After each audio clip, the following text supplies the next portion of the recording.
I'm wearing my old Twitter shirt, in your honor. Very nice. Remember, look at that. This is an original from way back when. Wow. I have a lot of old Twitter stuff, but I'll wear it because he's renamed it a shitty name. According to the richest man in the world, my next guest's heart is filled with seething hate. And in case you haven't guessed from that introduction, my next guest is Kara Swisher, one of the most famous and influential journalists in the world, has compelling and often entertaining opinions on almost every subject. And one of the subjects that I wanted to talk about with Kara was Kara herself, because Kara's story is actually extraordinarily inspiring. She's been brave from the outset, and there are a lot of lessons in there for all of us, including me, as you will hear. So here's Kara's approach to world domination. Kara, welcome. Thank you so much for doing this. It's great to see you. Thank you, Henry. Welcome to Vox Media. We're going to get to tech, and there's a ton to talk about there. But as a first solution, we are in a world that is in upheaval, right, both politically but also technologically. Everything. This looks like a replay of the 1990s where the internet smashed into the economy and changed everything. Now it's AI. There is a lot of consternation and angst about what do we do? What's AI going to do to our jobs? And the journalism industry is in upheaval again, tremendous pressure. In reading your excellent book, which I would recommend to anybody, not just as a story about tech, but as a story about someone who made their way in the world and went from a very, very much of a tragedy starting out to rising to the top of the world in a very difficult profession that was under siege then as well. I'd like to talk about that. Sure. And so start us off. The first anecdote in your book, which is more than an anecdote, is your father dying. Yes, it's one of them. The first one's about, the tech moguls going to visit Trump after doing all this. We're so tolerant. They just cared about money. And I was making that point. But, let me begin. You know about entrepreneurism and coming back from, difficult circumstances, as you know, because I covered you, actually, way back when. Yes, I saw a cameo in the book. Yeah. And so, you have an understanding of being an entrepreneur. And I would start off by saying I don't think the media, I think it's in an upheaval, but actually there's all this promising stuff happening that is really interesting. And I've been trying to shed light on it. But I'll start at the beginning. I mean, my dad died when I was 5, and it changed the course of my life, just as it would anybody. He was a relatively modest upbringing. His mom was a teacher and his dad was a surveyor. And he went to a school on military scholarships from the military, both college and medical school. And he had just gotten out and gotten his first, he had to serve 10 years, essentially, 10, 12 years. And he had just gotten out and he died of a cerebral hemorrhage, essentially, an aneurysm. And our lives were changed. That was that. 34 years old, which is not very old. But he had 3 kids. And so he that was that. And so everything changed from there. My mom remarried someone not very nice. And I mean, we grew up well. I wouldn't say I had an enormous amount of financial struggle as a young person. But you talked about that, and you talked about, I think you referred to your stepfather as a villain. Yes, he is. And yet, he's still living. Around the dinner table, you learned things that seemed to be clearly of use to you. Yeah, he was every strategic, and he was an entrepreneur himself in, oddly enough, welding, if you can believe it. And he created his own company. I mean, very entrepreneurial. We played a lot of games, a lot of strategic games, Risk, backgammon, quite a lot of. I just recently started playing it. I'm quite good, and it's because he was so terrible. But he was a take no prisoners kind of personality. And so I did learn a lot about strategy and thinking and being on top of things and really understanding it, not in the way I would have preferred. My dad was a very, I would say, a softer person by a dramatic, like a sort of a 180 personality, very encouraging. And so I got a little of that in the beginning of my life, and then not so much. So it was tough. And you described being in school. There was an incident where you were pulled into the principal's office because apparently you refused to do the work again. Yes, I was young. I was second grade. I wasn't pulled in, but I left class. I walked out of class. I said, I know this, and please stop boring me with this, For the early part of my life, they actually thought I was a genius, one of those kids. And then everybody caught up. I read early. I did math early, read tons. Read was a real reader. And then literally, I could see my math abilities decline as we got into algebra, like, oh, not a genius. Not a genius. But already in second grade. Yeah.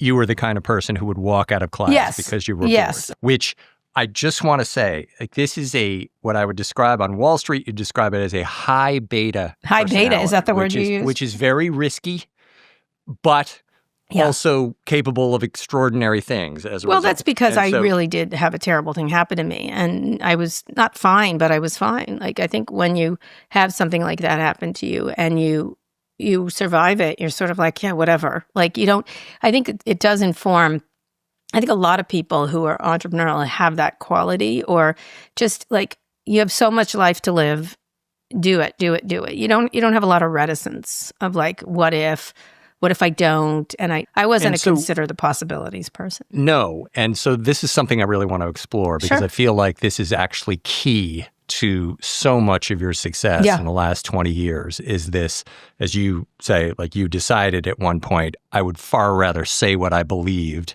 than worry about the consequences. So, but what you just said, so is that one of the things that you took away from your father? Yeah. Oh, absolutely. Was that, wow, the worst thing that could happen it's just, happened? You recognize, I think very often people don't have a sense of time, and I have a big sense of time. I think about time, like how much, and I think about what I should devote my time to, right? Even minutes, like I have a joke with my kids. I'm like, TikTok, you're taking my time. Like, if they take forever to put on their shoes, kids. Like, I'm like, tickety-tock, you just took a minute from Kara Swisher. I feel like it's a bank. And do you remember there was a movie with Justin Timberlake, and I'm blanking time, I don't remember what it was called. Anyway, everybody had time on their hand, on their arm, and then it would go down. You have to buy more time, and rich people had unlimited time. And then when your time ran out, you died. Like, it was quite a movie. And I remember, I was always attracted to those movies. It was like, you have this many weekends, this many hours, this many. And it's also random at the same time, which is you don't have control over it. And I think that's a good thing to understand the larger picture at a young age. I think it creates a sense of scarcity. It's a sense of do it now. When I am talking to students, they're like, what's your best piece of advice? I said, you're going to be dead in 100 years. And that's really my best piece of advice. And you come back to that in the book. All the time. Steve Jobs, with his graduation speech at Stanford, speech ever. Where he said exactly that. Yeah. He was remembering you're going to die is the greatest freeing kick in the ass. Yeah, and I would recommend everyone listen to and read it, because it's beautifully written. Like, let me say, it's crafted. I suspect he wrote it. His sister is also, Mona Simpson, is a great writer. He had a great writing ability. And unlike a lot of tech people, he was educated and erudite. You know what I mean? Like, he could really turn a phrase and was really good at communication. And he thought about that a lot, especially when he was, if you recall, he was sick for a little bit. Then he got better. He did, like, gained weight. He looked great. And then he got worse. And so the time that he created the most value, I would say, in his career was during those years of sickness, or what people would perceive. He was very productive during that period. And I think it's because he had a sense of death. Not that he was being, dramatic or anything like that. I just think he had a very fine-tuned sense of mortality that unfortunately took him too early. Way too early. But in so many ways, he really did have respect for time in the way that other people. Maybe that's why he was so testy with people. I don't know. They wasted his time, I think. So now we get to the first step for you of journalism, which, as you talk about in the book, is at Georgetown. Yeah. You were going to transfer. You weren't happy. The editor of the paper said, no, you're not going anywhere. One of the editors, Roberta Oster, yeah. Yes, and be a star for me. Yeah. And very attractive to an egomaniac. And one of your quotes that jumped right out that I think is actually very important in trying to find one's way in the world. You said something like, I love journalism and I was good at it from the get-go. I love the attention and acclaim it brought. Yes, I did. Yeah. So it seems to me in reading that right from the get-go, in journalism, you had the two elements that are very common in any form of career success, Yes. which is A, you were actually relatively really good at this thing from the get-go, so you were talented, and B, you loved it. That's right.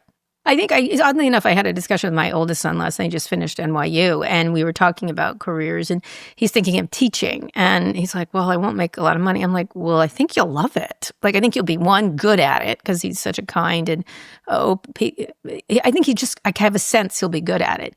And I was like, you cannot trade that for anything. Like, don't worry about the money. Like, I'm not going to subsidize you, but I'll help you, because I have a career where I actually make some money and can help you. But I was like, you have to, like, you are lucky enough. Not everybody is lucky enough to get the job they love. Lots of people have to do shitty work that they may not like to make money, to make ends meet. But with people of a certain kind, they were highly educated and stuff like that, they have choices. And I think what happens is a lot of people that have choices pretend like they don't have any when they have a myriad. First of all, being in this country, as difficult as it is right now, you get a lot of choices compared to most people in the world.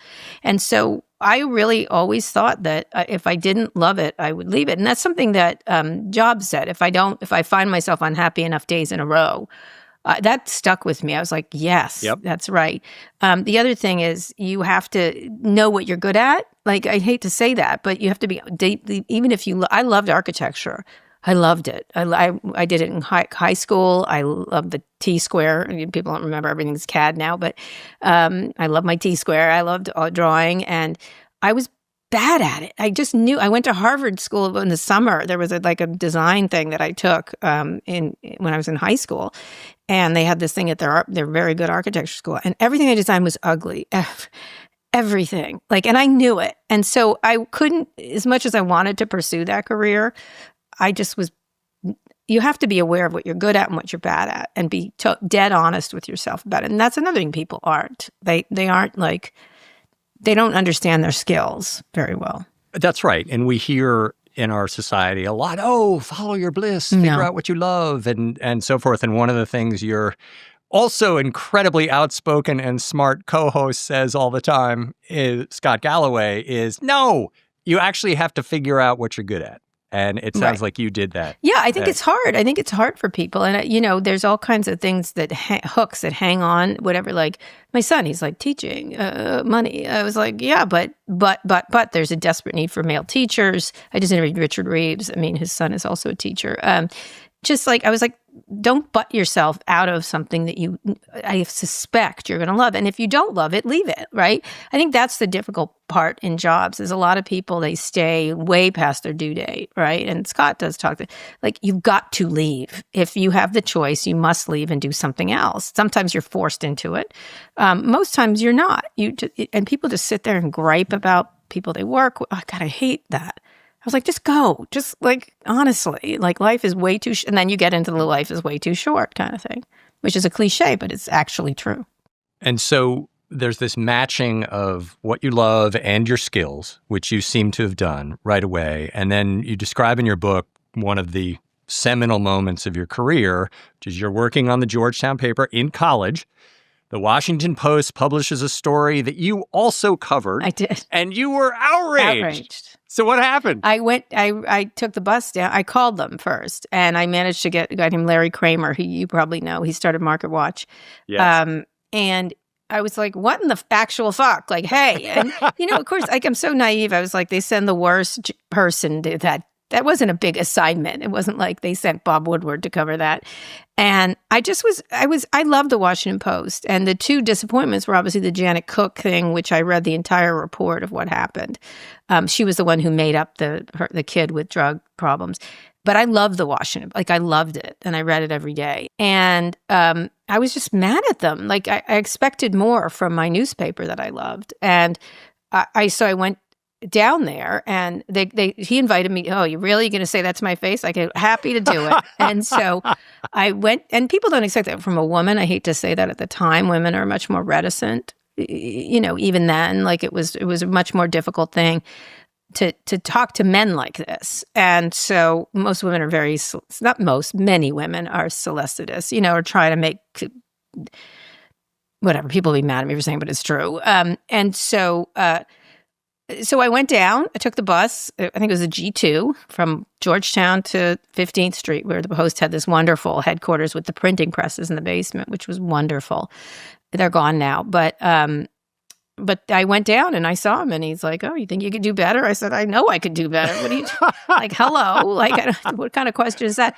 And they were hiring stringers, and so they hired one from Georgetown, one from GW, because there's a lot of activity on college campuses, and they didn't really have good people to cover them, and it was a smart idea. And so I worked for the District Weekly, which doesn't exist anymore, and I just, whenever something happened, and I would just come up with stories, and I wrote quite a few. I mean, and it helped me get the clips, which was critical then to get into Columbia and everything. And I got in right after I graduated, so which was a sort of a waste of time, but. So again, I mean, this is an extraordinary moment. And one of the things that when I was at Business Insider, we had incredible privilege of working with year after year after year of incredibly smart folks coming out of school. Yeah. Often journalism sounded cool to them, and it was a job they were trained to do. But I would say in every group of 10 new interns that we brought in, give the same speech, which is, okay, it's time to get to the phone. And start talking to people who don't want to talk to you and so forth. Yeah. What I found just watching was probably 2 in 10 people are actually suited to that in that they like it. Yeah. Everybody else is very worried about making mistakes. So anyway, I just want to point out that this other element of you read this story, you are so irritated that you figure out who to call, you effectively yell at them and say anything. All this is very unusual, but also very helpful for what you went on to do. Yeah, I think they saw that. Yes. And also, I didn't have the goal of getting a job there. I didn't at all. I just was like, I was an irritated reader. And I think they perceived that, one, I was very persistent. I guess persistence is one of the key attributes of a good reporter. I also could find people, and I didn't mind calling them. Yeah, and you have something that either did you learn your way past it, or it was just always... No, I was always very forthright. But I also knew, the thing is, people don't call, right? People don't call or meet people. I remember at the Wall Street Journal, Murdoch had just bought the company, and Walt and I immediately invited him to speak at All Things D at the time, it was called. And that's one thing we did. We're the first people who were like, get out, let's call him tomorrow, essentially. And one of the things that I was struck by, they made Robert Thompson, who I actually like very much, who was a longtime editor, and then he became the CEO of News Corp. All these people this is so typical of reporters. They were talking about him like, I hear this, I hear that. So I called him. I said, can we have lunch? I'd like to hear about what you're doing. And he's like, no one's done that. And I go, well, fine. And, we ended up having lunch. And I learned a lot about him through that. But nobody at a reporting institution, everyone was talking about him, but no one had any good information. And that drove me crazy. And I was at a party and they said something. I said, that's untrue. And they're like, well, how do you know? I go, I had lunch with him. Well, how did you do that? I'm like, I called him. What do you think I fucking did, you idiot? And we ended up having quite a good relationship over time, because I think I suspect he appreciated that I was willing to pick up the phone and call him. Same thing with Rupert and the rest of them. And by the way, this is something that you hear in other careers too. Yeah. Sales, whatever happens to be. People, get in at 8 a.m. before the assistant arrives. Just call the person. Maybe they're at their desk early or late or whatever. Show up where they might be. Yeah, exactly. These things. So anyway, let's jump ahead. Right. I have another question. Can I just make point? One of the things young people do is face-to-face meetings. I do tons of not just lunches.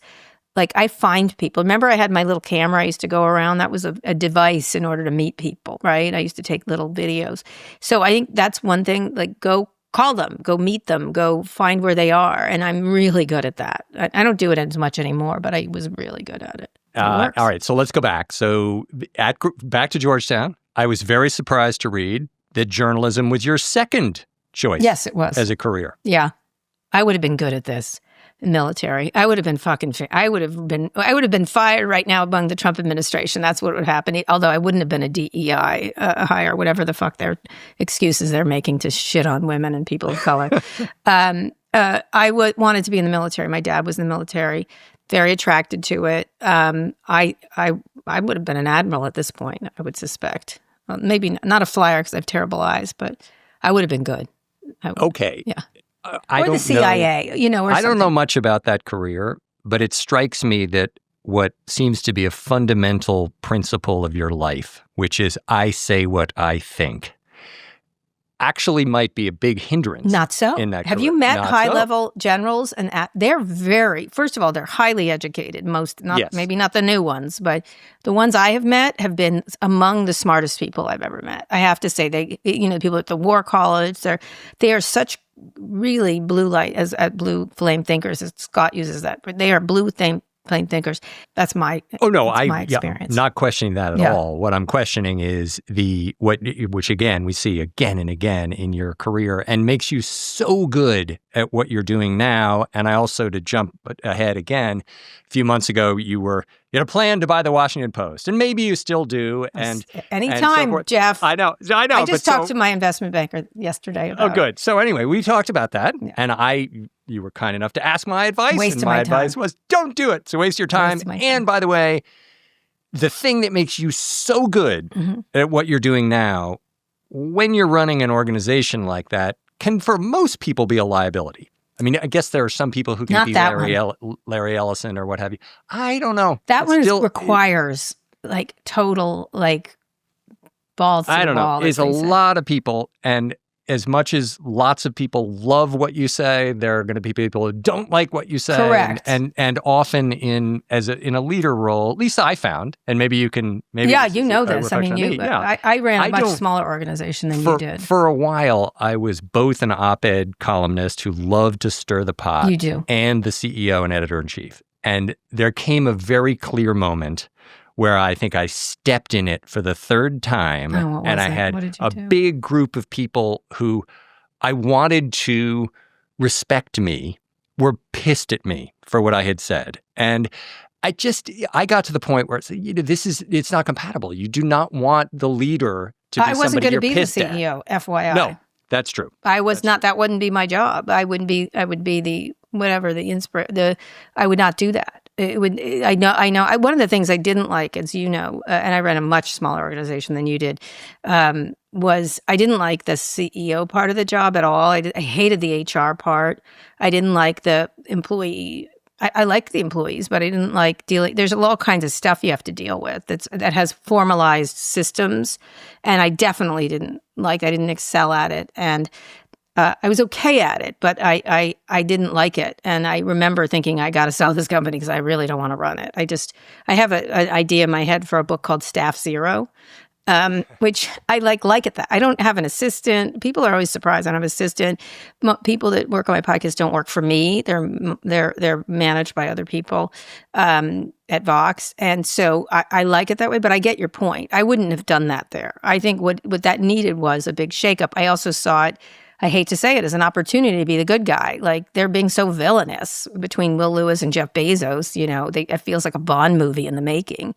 So there's a real perceptual marketing opportunity there for inspiration and to really start fresh. And that's why I thought it was also sentimental. Yeah. I love that place. Oh, very much so. It was very sentimental for me in many ways.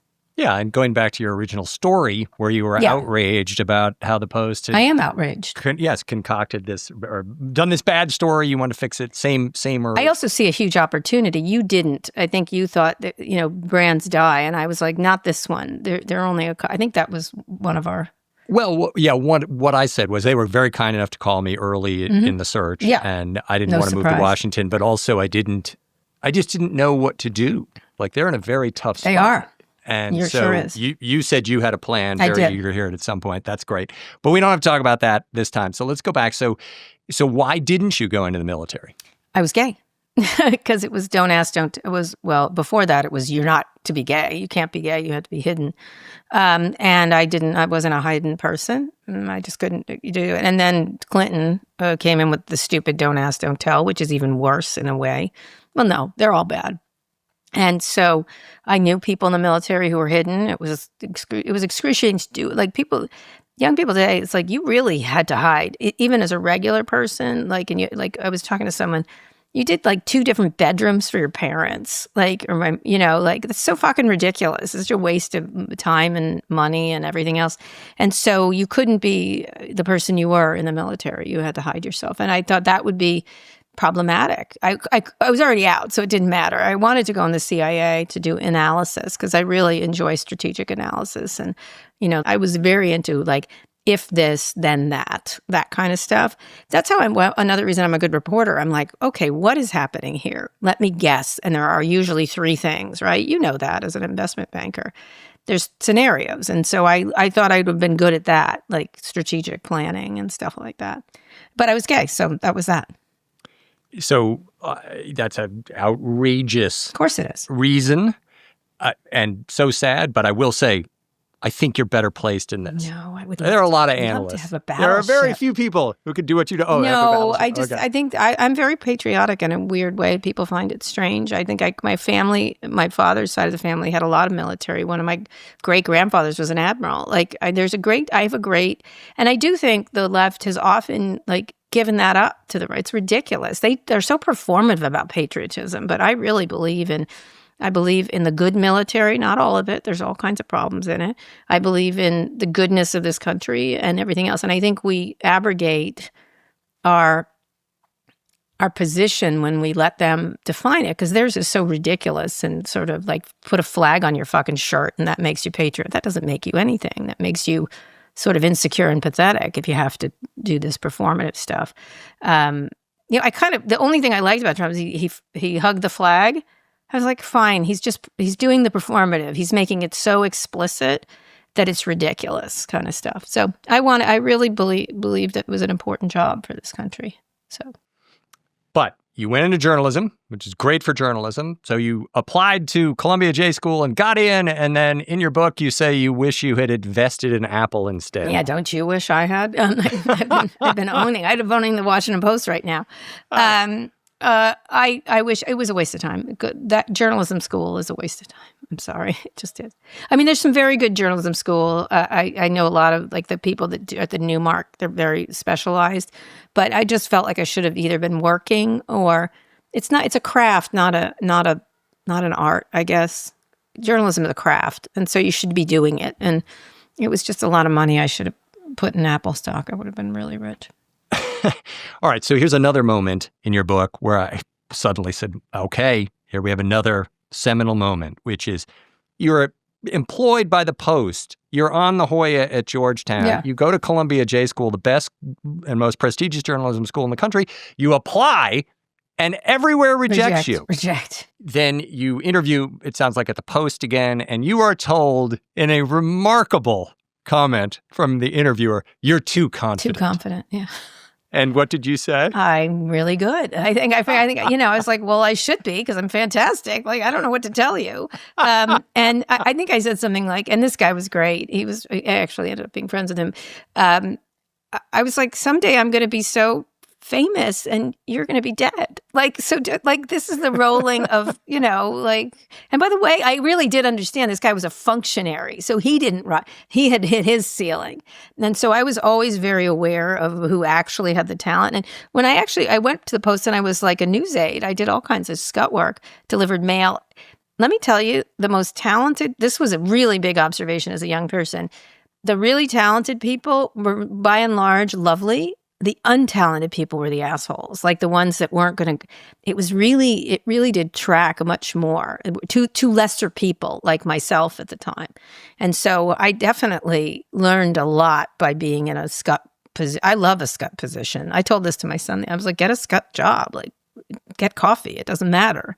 You'll learn a lot if you just by watching. So one of the things I was struck by in your book is this fearlessness and bravery, and you will say these things that no one will say, and you don't want a job at the Post, you're just going to complain, and they give you a job, and all this stuff. Was there a moment after you got fired or when you got rejected by all these newspapers after this incredible experience that you had and so forth? Are you ever depressed or down? No, it's weird. My wife is, I was like, I don't regret much. I really don't. My wife is, I was like, I'm not very neurotic. And I mean, I have my issues, of course, but no, I'm really not. It's really, I wait to be sad and I'm not. I happen to have, it could be genetic. It could be just the way I'm made. But no, rejection is not a bad thing for me. I'm like, okay, fine, you idiot. Like, and I'm not being like, stupid. When I make a mistake, I'm very aware of it. But I don't get, I think you know this, as most really good entrepreneurs do not get bothered by failure at all. And I don't celebrate failure, by the way. Like a lot of tech people are like, I haven't found, they use that stupid Thomas Edison quote, I haven't failed, I've found 10,000 ways that don't work. I'm like, that's failed, right? Got it. I think they fetishize everything. Like failure is a fetish. But if it didn't work, it didn't work. And then I try something else. And I think that's a really critical element to success, is that you don't get dragged down by things, and people get, look at you. Like, I wouldn't imagine you'd have started a journalism thing after what happened to you. And then you changed this, and you went to TV. Like, you're not dragged down by the shackles of expectations. And I think that's critically important. That's right. But I think that, at least for me, and in my 20s, it was actually the worst period for me. Why is that? I'd gone to good school, graduated in very good standing, but then I got into the real world, and I had a lot of weird ideas about how things should be, and I shouldn't have to do the scut work for too long. For example, I have this great education anyway. I needed to be humbled, and I was right, and that's the moment that I don't see in your book. No. Okay, that's great. I know. So some of the critics are like, does she ever not like herself? I'm like, no. No, I do not. Try. Literally, it's a joke in my family. It's like, it makes people, and I have to say, especially men, uncomfortable. Though sometimes women, like, I often, the other day, I was with Mel Robbins. She was a guest during Scot Free August, and she goes, that interview was really good. And I go, yes, it was. And she's like, whoa. And I'm like, what? And she goes, well, you just said it. And I said, if it wasn't good, I'd say, no, I didn't like it because of this, but it was good. It was like pound for pound. That was a great interview. And she's like, wow, that's the best answer. I'm like, why? It's factual. And so some people find it funny. She did find it funny, but others are like, don't be so, I don't say I'm good at basketball. I'm not. Like, if I play, I'm like, that sucked. But I also don't care that I suck at that. All right. So I wanted to talk about the McLaughlin Group, which was one of your jobs before at the Post, where he asked you to make toast because that's what all the staffers did, and you refused, and yet he didn't ask you again because he would have had to fire you. I said, you can fire me, yes, and then I'll call the Washington Post and tell them I was very much blackmailing. I was like, fine, this is a strategic thing. I'm like, okay, you fire me for not making toast. I call the reporter at the Washington Post and tell them you fire, and and I'll put my name on it. Like, go right the fuck ahead. Like, it's sort of a game of chicken. We did the same thing with the Journal when they were trying to pretend they fired Walt and I. Like, it was fucking ridiculous. Like, I have the emails. Like, what are you doing? Or in anything. I'm like, go ahead. Go for it. All right. So it's easy now that you're on top of the world to look back. I didn't care about this. I didn't care about that, and so forth. But I remember those early years in any profession. Like, it is tenuous. And you did say, so there was one moment. Is it tenuous, Henry, for Mr. White Guy who's educated? Where'd you go to Harvard? Right, again. No, everything. It's not tenuous. No, which is remarkable, right. Your attitude there. Right. Because what I would say, yes, I had all of the advantages and still managed to blow it. Why? Exactly. So go back. So there was one moment where John McLaughlin, who you've called an awful human. Awful. You had this, Glad you refused to get toast. I mean, remarkable thing to say again. I am. But you went on the record in a story and you said, yeah, it was professionally stupid, but I had to say it like it was. Was it professionally stupid? I don't think it was. This is my question exactly. No. Is what were the ramifications? Because I have to say, as I read your career, what's remarkable about it is there seem to be very few ramifications for your extraordinary outspokenness. Yes, there isn't yet. I'm waiting. I'm waiting for like a car to pull up and I get taken and I'm going to have to call Liam Neeson. That, I one time I was in New York and a car made a 180 and I'm like, today's the day. I'm finally going to pay for all my mouthiness. And it was a fan. It was a fire guy who was riding Uber or whatever. And he just liked Scott and I, and wanted a picture. But yes, there aren't ramifications. There haven't been because I've been very calculated. I also am not a jerk about it. I don't have to have a flourish on the way out. I'm quite polite. I think if you go around to people, I don't think you'll find a lot of people. I'm not a screamer. demand things. I work harder than other people. And so lots of people might not like me, but I think you'd be hard-pressed, even someone like Mark Andreessen, someone who I had a real break with, right, would say, don't do the work. So, I don't know, 3 or 4 months ago, I wrote a story on Substack about AI and all these AI experiments, and suddenly my phone explodes. And I think one of the explosions is you saying, "Oh, you're getting roasted on Blue Sky." And I didn't even have an account on Blue Sky. I barely even heard of it. And I go in there and I am getting roasted. You get roasted no matter what. Which I have gotten used to some extent. What do you care? But I was talking to, here's the thing.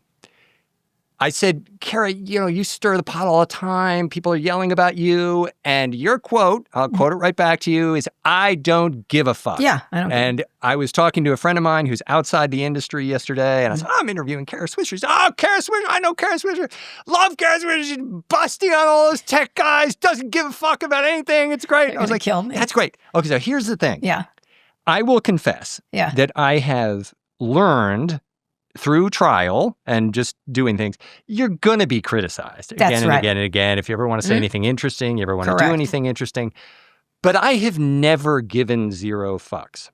But you wrote it, so you didn't give 0 fucks because you wrote it in the first place. But I feel it. I don't like it, the criticism. Why'd you write it? And I have met people like you who seem to actually not care at all. Yeah. And so has that always been that way? Yes. You just don't care? Look, I walked out of 2nd grade. Yes. No, I don't care what the 2nd grade teacher thought of me because I was correct, because I was accurate. Let me tell you, you wrote that piece, didn't you? I did. You didn't stop. You didn't pull any punches. There's lots of sentences you could have added to that piece, right? But you didn't. So you don't give a fuck. You just, you actually went that far to write it. So why do you care? Why did you write it if you cared about the implications? Well, for me, in life, I often learn through stating a view and then hearing a lot of smart people talk about it, and I will modify the view often. I learn from that process. Sure, I do too. Yes. So so you do. So if someone Pivot's all about that, modifying views, because he says something and I'm like, I hadn't thought about that, or that's interesting. Like that's different than, you don't like all the ridiculous people. I mean, I'm not a Trump person, but people in their basements telling you what they think of you. Like, what do you care? The noise on, toxic Twitter or whiny Blue Sky. What do you care? What do you care? I get it all the time. All right, I will work on that for me. All right, let's move on to tech. You wrote it. You already don't care. Just take the next step, Henry. There was another nice little detail as we move on to tech and all the tech bros and so forth you described so vividly. So Jeff Bezos offered to be your sperm donor. No, he didn't. No, he Yes, he did. No, he didn't. He was asking me about it. He didn't offer it. There was no offering or exchange. At the time, many lesbians were not having kids like this, so it was kind of an unusual thing. And so he had a lot of questions. He was a very, Jeff, he's very curious, a curious man. He's very intense. It's like, he gives off a real, jittery kind of energy. Very similar to Wall Street people, right? And he's super smart, by the way. Jeff Bezos is among the smartest in general people, high IQ people in tech. I don't know what he's doing now, but whatever. So we were at this party and I was trying to get pregnant, and he wanted to hear about what it was because it was interesting at the time. Now it's sort of, who cares? And so I was explaining it to him, and he goes, "Well, you do sperm from people you don't know, or people you know?" And I said, "Yeah, how do you think I'm going to do it? I'm not going to go to a bar and pick something up. That's kind of weird." And we were in the talking bit. He goes, "Whoa, would you use sperm like mine?" He wasn't offering it to me. He just said, "Just like someone like me, like someone you know." And I was like, "Well, not you. You're too short and unattractive," I would say. And so, and he went, "Ha ha!" That's what he did. He did his laugh, "Ha ha ha!" And someone heard it and didn't hear what I was. It was a hypothetical offer. It was not an offer. Is that how it goes? You ask someone you know, whether it's a friend or someone you know from business. And I was like, "Well, not you, but yeah, I guess Mark Cuban I'd pick over you, for example." But I didn't either. I didn't, that was too far. And I was making a joke about it. And then some stupid person recounted it to the New York Post, and then it got in the Post. It was ridiculous. They were coming after Jeff Bezos at the time. They had some reason to attack him, and so they just used it, and me, and the Wall Street. And Steve Jobs also asked you about this. Yes, very much so. He was, he was adopted, and his parents, they had put him up for adoption, and so he was very interested in the topic at the time. And so again, he wasn't being like weird and prurient. He just, at the time, not many lesbians were having that. People weren't doing this, essentially, and maybe straight people were, but nobody talked about it. And so I was willing to talk about it. Like, okay, here's the situation. And one of the things that he talked to me about was, your birth parent doesn't matter. That was important for him to say, because he, of course, had his own experience with his own father, who he didn't like. I think he was probably betrayed by them in some way, felt like, because they went back, they had another kid later and didn't go back and get him. And who knows? I don't know. I'm not a therapist. So, but he was very interested in who your parents are and what they mean to you. And I thought that was very touching. And then he hugged me. He's not a hugger. He hugged me after that. But that was a really lovely moment. And you talk a lot about Steve in the book for really obvious reasons. Steve. Yeah. So that comes clear. And so let's start to fast forward to today. I mean, your book is about this 30 to 40 year rise of technology. And it was very meaningful to me because I was only a few years behind you and seeing everything as it happened. So I was getting a real flashback through all that period. And you get into the details of how in the 1990s, early 1990s, tech was this weird thing on the West Coast, some big companies, but software or what have you. And it just blew up the media industry completely. These big moguls, toppled and are now so forth. And now the world is run by tech. So lots of questions about that. But let's go to Steve for a second, which is, how do you think Steve would have handled the current moment with President Trump and the administration? I think he would have been horrified. I don't think he would have been acquiescent by any means. It's interesting. I know Lorene and Reed. I think Reed's terrific. I've interviewed him, the son. He's doing all this really interesting work around biotech and stuff like that. What a nice young man he is, I have to say. I think, and you could see Lorene backing the Atlantic. She's not outspoken, but she's obviously against this and has done a lot of stuff around immigration and empathy and things like that. I think he would have been horrified by this. I think but he was an interesting guy because here was someone, for example, he kept trying to get Rupert Murdoch to be more liberal. Like he would sit with him and talk, like he wasn't someone that was like a liberal on high, like being disdainful. He engaged with people he disagreed with. And he did that with Murdoch. He developed a real relationship with Murdoch, who had great regard for Steve, by the way. And so, Steve wasn't like someone was like, oh, Steve was a jerk. I'm like, compared to today, he's a fucking Santa Claus. Like, give me a break. He was difficult in many ways, and people had criticism about his parenting in some cases, although I have to say, I listen, there's issues everyone has with their kids, so you have to sort of sort them out, including with Elon and his daughter, who I think he's behaving terribly to. But I think he had just certain values that stuck. I don't think he shifted values based on it. And one of them was saying what you think, taking risks, calculated risks, being very clear, down to silly things. Like, do you remember when he took some of the things that you put dongles in on the side? He took, which one did he take? The USB? Not the USB. He took something out the side where you'd put a card in, whatever. And he took it out and everyone was all mad.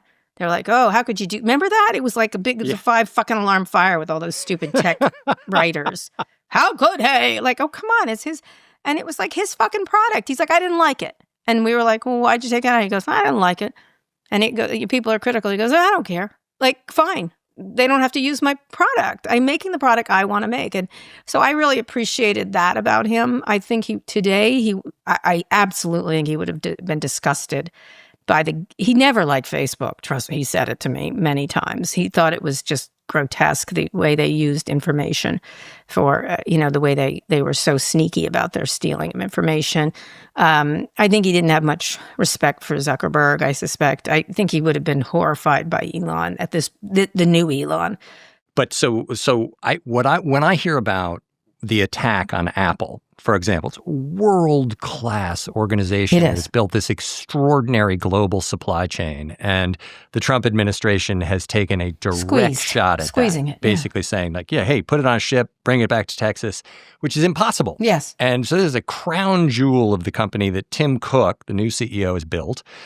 And so I look at that job of you're a CEO of this massive organization, and sure, you have your own views and so forth, but you also have a job. Right. Which shareholders is shareholders, employees, everything else. And when the administration is taking such a direct shot at you, you got to give them a gold statue. It's always this dance of exactly the statue for which I think Tim is very comfortable giving the statue too. I think whatever it takes for shareholders, he'll do. That's always been his MO.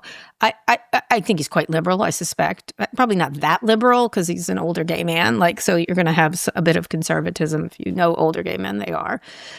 Many of them are. But I think he's doing whatever it takes for Apple, and that's what he'll do. And there's not going to be, interestingly, I made that case. I was like, he's going to do it for shareholders. Don't get mad at him. This is what he's doing. It's grotesque, certainly, but he can't go, I shall not do this. He can't do that. And someone very close to that company actually made a counter argument. I said, well, he's doing what's good for shareholders. And this person said, is it good for shareholders to live in a bribery state? Apple's a global company that's across the world, and they have to do certain unnatural acts in many countries, right? There's always some corruption. They don't pay bribes. I'm not alleging that at all. But you have to behave in kind of these banana republic situations.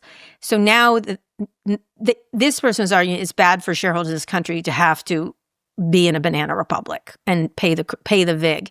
And I was like, I had not thought of it that way. You're absolutely right. Now Apple has to operate in this country like it's a corrupt fascist regime or authoritarian regime, and that does suck for shareholders of Apple eventually. Possibly, yeah. We don't know the future. This is not the rule of law. Scott has argued this. Now that the rule of law is gone, that's what's made our stock market great. That's what's made we are giving away our crown jewels of propriety, and you don't have to stand up and say I am against you, but then this is bad for business. This is bad for business, right? And companies also do have to make compromises if they want to be global companies. That's right. Any company operating in China is making compromises. Correct. And this is something that has been a big topic of debate within Silicon Valley, certainly the Google debate around this and so forth. So I think it's a difficult question. But I was very struck in your book, the admiration for Steve, and Steve probably would have handled it differently. I don't know that he would have said, that's it, I will sacrifice Apple. No, I think he would have met with Trump, and he had such a force of personality. He might have, Trump would have adored him, and he would have, Trump might have changed, right? But I don't think he would. He was not someone who kowtowed in any way, and I think I can't imagine him giving Trump a gold statue. Just he couldn't have done it. He would have sent Tim to do it, maybe. Or whoever, but which would have really drawn I think he would have had a different way of thinking. Okay, this is not good for Apple in some fashion. So I don't know. I just was I'd been on your side, and I was like, that person's kind of right. We're creating a less good system in this country for our finest companies like Apple. We're causing them to commit unnatural acts for no good reason except to get no tariff that shouldn't have been there in the first place. That's where it's bad. But there is no pushing back with this guy. No, and I think that one of the things we're all seeing in real time is the limit of everyone's power. We have to operate in the system. Well, and so there is one power, mortality. Yes. This too shall pass, is my feeling on this. As you say in your book, Babylon was. So one of the things that happened, the opening scene of your book, is the big meeting in 2016 of all the tech leaders with President Trump, or soon to be President Trump, including Tim Cook and Peter and everybody. And that sounds so quaint compared to what's happening. Agreed. And in this election, we had a big swing in Silicon Valley, which is formerly Democratic stronghold, to very vocal support. Some of them. For I don't think it's as deep as you think. it's certainly a solid faction. Let me say, within Mark Telecom. Andreessen was always a jerk. So was Bezos. They were always selfish pricks. And this just gives them the opportunity to show us their selfish prickishness without all the performative nonsense they did before. Sorry. So one of the elements of it, which is always surprising to me, and you talk about a lot in your book, is this sense of grievance or victimhood. And you talk about Mark Zuckerberg learning, as soon as you get beyond a certain size as a company, people stop celebrating your genius and praising your product, and they start to criticize you. Sure. And that was very confusing. But that is a stage that we all go through. They never get out of it. It's a startling stage. Why am I suddenly being criticized? And as you say, I gave the world Facebook. Why don't they love me? Because you gave the world Facebook. But so where does this victim? I mean, given the fact that we are now dealing with a relatively small number of people who have more power than almost anybody in the world and unfathomable wealth, how can you still maintain a victim mentality? Nick Clegg just talked about it, trying very hard to pretzel himself not to insult Zuckerberg, but that's precisely who he's talking about. I have talked about this, this weird victimization thing. I'm like, literally only people with a gun to the head of everyone else would call themselves a victim. Like it's really just, that's an observation I'm making. I'm like, whoa, wow, the victim mentality is massive with these people. I don't understand it. I mean, I do since I have so many children, like, it's not my fault, but it is. It's a lack of history. It's a lack of education. It's a lack of parenting. You could look at a lot of things, but they really do have, I think it comes down to, they're so powerful and everyone around them agrees with them. And they slowly eliminate the people who don't, who are giving them good feedback. And only the adults are willing to engage. A Mark Cuban, a Reid Hoffman, Evan Spiegel and I started off on a very ugly foot. Trust me, he was really mad at me, but we had lunch and he's evolved. And so the ones that evolve. The others surround themselves with people, and the expression I use, who lick them up and down all day. And therefore they're aggrieved. And it's so fascinating. I think someone will study it someday. And again, I'm not Nick Clegg used to push against this when I would say this all the time, and now that's his little talking point on his book tour. By the way, he won't come talk to me, FYI. You'll get him. No, I won't, actually, because he's a chicken shit. Nick, you're a chicken shit, and you should come on. Don't mouth stuff I've said for a decade and then not come on my shit, because literally that's something I've talked about. I just don't understand their victimization. They're perpetually damaged people. Like Andreessen's a good example. He had a very difficult something happened with his parents that he doesn't talk to them. He's always been mad about something. I've never met more people who are so rich and so unhappy, unhappy as people. And that I don't get. And their happiness is the happiness they have is mean happiness. Like someone got fucked. I fucked someone. Oh, I beat him. Oh, dunking is their favorite thing. And it's pathetic. They're pathetic is what they are. So as you talk about this group of people that you've gotten to know and watched and so forth, it often seems like, and correct me if I'm wrong, that you think the main motivation that very few people are willing to admit is money. Money. It's just getting more and more greed, what have you. So I would respectfully suggest that there also is something in what you just described, the filter bubble. I'm amazed as I watch different billionaires venture onto Twitter, for example, and start speaking their mind, and thousands of people cheer and say, oh, it's great to finally have you speaking. When you are surrounded by people telling you you're a genius all the time, yes, that becomes to be something that you think. I also think there's something in what Mark Zuckerberg said in a speech that you quoted where you do have to be willing to be misunderstood or have people mad at you for a while or learn to do an experiment. Yes, Bezos I get that. Me too. I'm like that. But he's not Leonardo fucking da Vinci. I'm sorry. No, that's true. I bet he was not a whiner.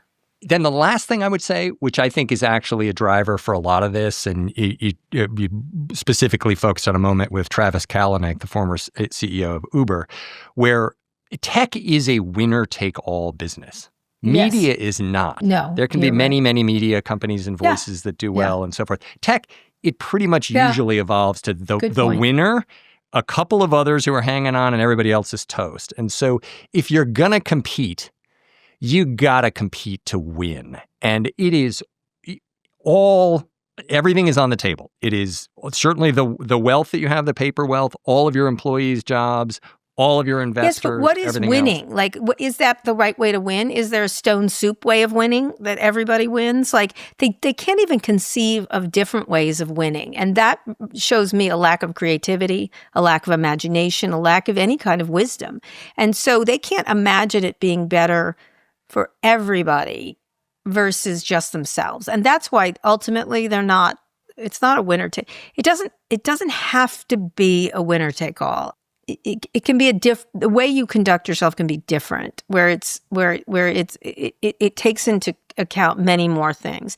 I just find some of them so small. I find them to be small people. Like I don't think of Leonardo da Vinci as a small person. I guess I'm not a historian, but Thomas Edison was supposed to be a real asshole, and I believe it. Like when you read those books about him, you kind of want to have a more Ben Franklin attitude to entrepreneurship, I guess. He was about a lot more than just his inventions, right? He had a bigger idea. And I think the problem is these people have been so badly educated and so in a filter bubble. I don't think it's just money. There's a million billionaires I know who couldn't be lovelier, couldn't be more interesting and try really hard. And I don't mean, some of them are conservative, some of them are liberal, I don't really care about that. I just think they're leaving so much opportunity on the table by being so small-minded. I just feel like there's much more they can do if they were just a little bit bigger. And they just have small, shriveled souls, and so they for some reason, can't do it. And so even if you accept that it's winner take all, I think I hear you saying is you can compete differently. Yes, you can be more decent in this world. You and must still be tough, right? How can you sit by and watch what's happening with ICE and not say something when you're in a position of wealth? And I don't know how you can do it. People are losing their jobs. I mean, and people who can't afford don't have choices like they do. I always say, I use this expression a lot. You're so poor, all you have is money. You're so poor. You're so you don't have a bigger, if you really care about history and you care about your legacy and where things are going, is this the story you want of your life? I just don't, where you don't take it's not I hate to be gender, but it's not, men don't behave like this. Good men don't. Bad men do, or tiny men, or small men. And I think they have an opportunity, whatever you think of Bill Gates, I think he's gotten better in certain ways that I find admirable, like what he was doing. And not everything he does, is great. The Epstein stuff is troubling. But one of the things that he has sort of improved himself, right? I mean, he is. I ran into him recently, and he was like, "What in the fuck is wrong with these people?" I said, "You were kind of used to be like that, so you'd know better than me. You were kind of a small-minded person." And the minute he started working with government, the minute he went around the world, the minute he saw things and opened his worldview, he did a lot more good. And he had so much fucking money, or Warren Buffett, or there's so many good examples of really good entrepreneurial people who have a different way, right? Not perfect. I could point to 10 things Warren Buffett has done that's problematic, but I can point to 300 that he's done that's great. So what is the solution to this? Because I would say that part of what's happened in the last 10 years is that very vocal factions and powerful factions have made it okay to act incredibly selfishly. Trump to the at the point top. where it's actually, hey, it's stupid if you don't. Yeah. It makes me smart. Right. And that's very infectious, and it's bleeding out, and certainly it is in the tech industry. Yes. Made it okay to act like that. It is, but it's not so okay. You're still, I ran into someone here. There's two things. One is, I think it's going to be over relatively sooner than you think. Other people who do not, they think we're headed for this. I don't. I just don't. I just think I believe in the American experiment in a way other people don't. Maybe I'm more patriotic. I ran into someone that was working for the Trump people from technology at a party. Like, I was like, oh, that person. I didn't like him in the first place. So, and now I can't even hide it because I don't want anything from them because I'm not a beat reporter. So I don't even want information. So I don't even have any time for them, like whatsoever. And they're like, looks like we won, Kara. Like, that's what they said. Looks like we won, Kara. Like, trying to dunk on me. Looks like we won. Like, that kind of thing. And I was like, you know what? You did, but you're still an asshole. And I said, you'll always be an asshole and you're going to die an asshole. And he was like, he didn't get it over. He knew it. Like, he knew what I was telling him was the truth. I wasn't trying to be a jerk. I'm like, doesn't matter how much you win. You're still an asshole. So, okay. Are you proud of that? Is your mama proud of that kind of thing? And I was like, you're just really pathetic. And in me, what's it called when you take away their penis? Whatever. You just remove their penis from their body. I was like, okay, I'm still not going to go out with you. I'm still not having a drink. I don't like you. Like, they were so disturbed by it. They were like, well, we won. I'm like, yeah, you're still an asshole. Nobody likes you. And by the way, nobody liked you before. But you know what I mean? Like, just here to tell you. And I think I wasn't telling an untruth. I think I was telling a truth. And that was interesting. That's one thing. Two is when you behave like this, you tarnish a possibly good legacy when you don't learn and evolve and you don't spin forward and you're always taking from people. Ultimately, I'm not a religious person. I wish I was, but there is a price you will pay at some point. There will be a price. And maybe you don't know it now, but we just don't know the end of the story. And that's why it seems so grim, because we don't know the end of the story. But you seem optimistic. I am. That there is a self-corrective mechanism here. Virtue is its own reward. You have to. Not virtue is its own reward. Virtue is good for business. It is. I've done really well being pretty decent to people. I think that ultimately you have to take the long view of every single thing, of history, right? And every time when I think about autocrats, when I think about everything, there's been so much pain and destruction in this world. But I'm a student of history. I spent a lot of time. That was one of my majors, was history. I went to the Foreign Service School. I pay a lot of attention to patterns. Every autocrat ends up dead in a hole. That's where they end up. Or if you're Nixon out looking at the ocean by yourself, right? Every one of them ends up dead in a fucking hole. Always. Like, even in the worst thing. And they do so much enormous damage before that. And that is true because they have shriveled, terrible souls. But I just don't think ultimately, that's why I've been doing a lot of like, here's how media is working well. Like, stop with the fucking doom scrolling media, people. Like, stop it. Let's talk about what works and let's get on that. So I just don't have time for these terrible people, I think, is where I've always been, and I'm still there. And I just don't think history is on their side. I just don't, ultimately. All right. Two last questions. So on the media optimism. Mm-hmm. Not all media. We talked a lot about your incredible rise. What's your advice when you speak to young people and they'll say, how do I make it in journalism? How do I make it in anything, given that now all of our jobs are going to be replaced apparently in 20 minutes? That's not true. Then you lack imagination. You lack entrepreneurship. I think, I talked to Katie Drummond. I did a thing with Katie Drummond, Dave Jorgensen, and Oliver Darcy. All of them doing different things, right? Look, Katie's just running a big organization, but boy, is she killing it, right? She has a point of view. She's making good stuff. Like, when I say to young people, they're like, how do we win? I go, make good stuff. You make bad stuff, you lose. I don't know what else to say. Reporting. Learn to write. And learn to express yourself, whatever it's video, audio, whatever it happens to be, and take a fucking risk. Don't write about people and insult them for tear people down, and then don't take risks yourself. And if you do that, if you make something it's like cooking. If you make a good steak, people are going to eat it. They are always, every time. You're not going to be. There's no lights under bushels here. There really aren't. They just aren't. You know that. And you can tell the people who are going to do it. And when you fail, it's fine. Like, really.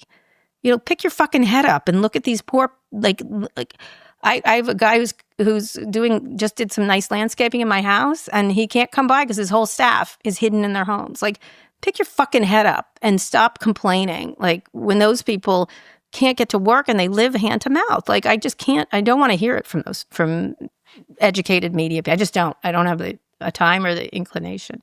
So mostly reporting. what I would say. And Porting then last question.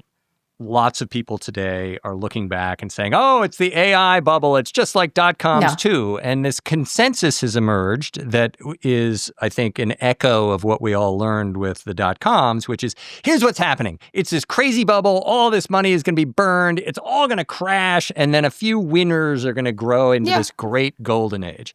So that's the consensus. Mm-hmm. Is that your consensus? What do you think is going to happen? Look back to your history. I think $400 Amazon price was pretty accurate. As it turned out. I think you have to take the longer view. Like, yes, I think probably what you're saying. I think there'll be a lot of messiness along the way. I did an interesting interview with Steve Ratner the other day, who himself is sometimes a controversial figure. And I think he was right that there's been no technology change that hasn't caused enormous pain, but also hasn't ultimately resulted in a more, we just don't know. If you and I were looking at like the internet in 1996, 7, we wouldn't have thought of Uber. We wouldn't have thought of cell phones. We wouldn't have thought of like any Airbnb. What the fuck? It's not that hard a thing to think of. We just don't know. And that's, I think, kind of cool. And one of the things that would be great in this country is that we have the rule of law and not like a tin horn, hand-bruised dictator type wannabe. That's not how great business is made. Our country is made because we take risks and we believe in the rule of law and people can try things. And if not, we're just like a shitty version of China who's had hundreds of years to perfect its shitty government, essentially. And so, yes, although China is doing things actually very intelligently in a way that we are not. That's and I would say it's seeing the bubble again. That's why I say a shitty version of China. Yes. Exactly. Maybe Romania. Great. We're fucking Turkey. Nice food, but otherwise not the most exciting place to like do business. Like, but as I hear about the rhetoric about the bubble and people are being so stupid and all this money is going to be wasted, like the amazing thing about this, and we've seen it since canals and same all thing. the different things history, we've gone through. Canals, this is just roads, a big trains. Exactly. It's just a big R&D lab. Yep. And if you've ever done any kind of R&D, you know that most of the money is going to be wasted, and then a couple of experiments will work and so forth. And then untold wealth. Yes, this process is actually incredibly valuable and normal. It's not stupid. It doesn't have to be a morality play, and people don't know. And I would say that's one of the big takeaways that I had about the .com bubble afterwards is I also expected this pattern. I wrote about that in 1998. Here's what's going to happen. There's going to be a big crash. The winners will go on. What I didn't realize was what percentage of that original class of companies we're going nuts on were toast. The only survivor from that era is Amazon. And so looking at it now with the 1,000 new AI companies and the incredible valuations and so forth, that's what I think about. It's like, first of all, we don't know whether it's 1996 or 1999. That's the question. I honestly don't care if Black student loses money. Good. That's their business, is to lose and gain money, right? I don't care. No, and they'll be fine. They're diversified and so forth. But that's the other takeaway is it may be that this first crop gets wiped out. They will get wiped. Completely. You know that, right? You know so, that they're going to. Anyway, it is such a pleasure to talk to you. Thank you, Henry, and congratulations on your next chapter as a podcaster. You look good in those headphones. I'm learning from you. You'll be fine. But you should, I like the idea of, solutions, really. There's always a solution. And if not, just lie down and die. Like, I don't know what to tell you. Like, yes, right now, I live in Washington. There's all these fucking ICE agents. There's stupid fucking masks. And by the way, a bunch of cowards to do that. This sucks. That's correct. Now, what are we going to do about it? That's the whole, now what are we going to do about it should be the mantra for everybody. Like, stop fucking whining. Stand up and help other people stand up and do something about it. And they don't, just because they're winning now doesn't mean they'll win later. And what should people do?